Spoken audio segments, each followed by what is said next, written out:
कैसे हैं आप सब। होप कि आप अच्छे होंगे। मैं भगवान से प्रार्थना करता हूं आपके और आपके परिवार के लिए। तो स्टूडेंट्स, टाइप्स ऑफ डांस में हम लोग का कथक नृत्य चल रहा था, जो क्लासिकल डांस में इंडियन क्लासिकल डांस का लास्ट चल रहा था कथक नृत्य। तो कथक नृत्य में प्रयुक्त होने वाली गीत शैलियों के बारे में हम लोग ने लास्ट क्लास में देखा था, जिसमें ठुमरी, तराना, होली, भजन, गज़ल और ध्रुपद के बारे में मैंने आपको बताया था।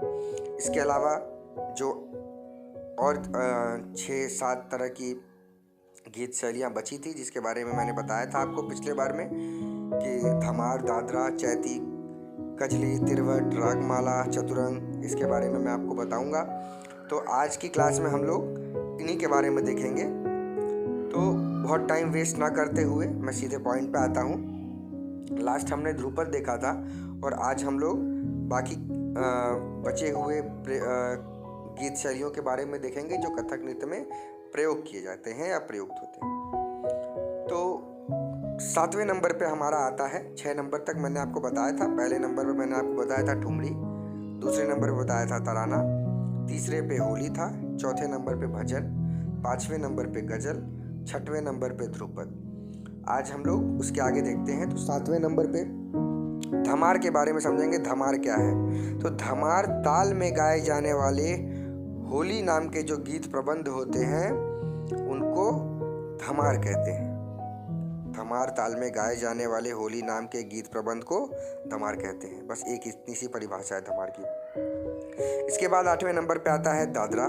तो इस प्रकार के गीत जो होते हैं, जो दादरा के प्रकार के गीत होते हैं, वो ठुमरी की तरह ही होते हैं, लेकिन दादरा की जो बंदिश होती है वो ठुमरी से छोटी होती है। ये प्रायः मध्य लय और द्रुत लय में ही गाया जाता है। इसके बाद आता है हमारा चैती। चैती क्या है? चूंकि यह चैत मास में होता है इसलिए इसका नाम चैती है। तो यह चैत मास का गीत माना जाता है, जिसकी भाषा प्रायः भोजपुरी रहती है। यह उत्तर प्रदेश का लोकप्रिय गायन है, जिसमें अधिकतर भगवान राम की लीलाओं का वर्णन रहता है। फिर से सुनिएगा, यह चैत मास का गीत माना जाता है चैती, जिसकी भाषा भोजपुरी होती है और यह उत्तर प्रदेश का लोकप्रिय गायकी है, जिसमें अधिकतर भगवान राम की लीलाओं का वर्णन होता है। इसके बाद 10वें नंबर पर हम लोग देखते हैं कजली। तो कजली या कजरी, कजली और कजरी दोनों बोलते हैं इसको। तो कजली या कजरी जो है वो बरसात के मौसम का गीत है। आषाढ़ की पूर्णिमा से लेकर कृष्णाष्टमी तक इस प्रकार के गीत सुनने में आते हैं। कजरी आप एक लाइन में समझिए, जैसे मैंने एनुअल फंक्शन में आप लोगों को कजरी एक डांस कराया था भोजपुरी का, तो वो एक उदाहरण है सीधा साधा। इसके बाद आता है रागमाला। तो जिस गीत में विभिन्न रागों का क्रमशः पूर्ण रूप में प्रदर्शन होता है उसे रागमाला या राग सागर कहते हैं। रागमाला आमतौर पर इस प्रकार की बनी होती है कि गाने की प्रत्येक पंक्ति जो होती है वो राग विशेष के स्वरों से बनाई जाती है। फिर से आप ध्यान से समझेंगे, जिस गीत में विभिन्न रागों का क्रमशः पूर्ण रूप में प्रदर्शन होता है उसे रागमाला या राग सागर कहते हैं। रागमाला आमतौर पर इस प्रकार की बनी होती है कि गाने की प्रत्येक पंक्ति राग विशेष के स्वरों से बनाई जाती है। इसके बाद 12वें नंबर पे आता है हमारा तिरवट। देखिए, तिरवट जो है वो भी एक तराने की तरह ही होता है और तराने की तरह ही गाया जाता है, लेकिन इसकी गायकी जो होती है वो तराने से कुछ कठिन होती है और तिरवट में पखावज के बोल ही ज़्यादातर उपयोग होते हैं। यह गायकी कठिन होने के कारण ज़्यादा लोगों को समझ में नहीं आती, लेकिन अब इसका प्रचार प्रसार इसी वजह से कम हो गया है। पहले इसका प्रचार प्रसार ज़्यादा था, अब धीरे धीरे इसका प्रचार प्रसार कम हो गया। इसके बाद आखिरी हमारा है चतुरंग। तो पद, सरगम, तराना और त्रिवट, इन चारों अंगों को मिलाकर गाई जाती है उसे चतुरंग कहते हैं।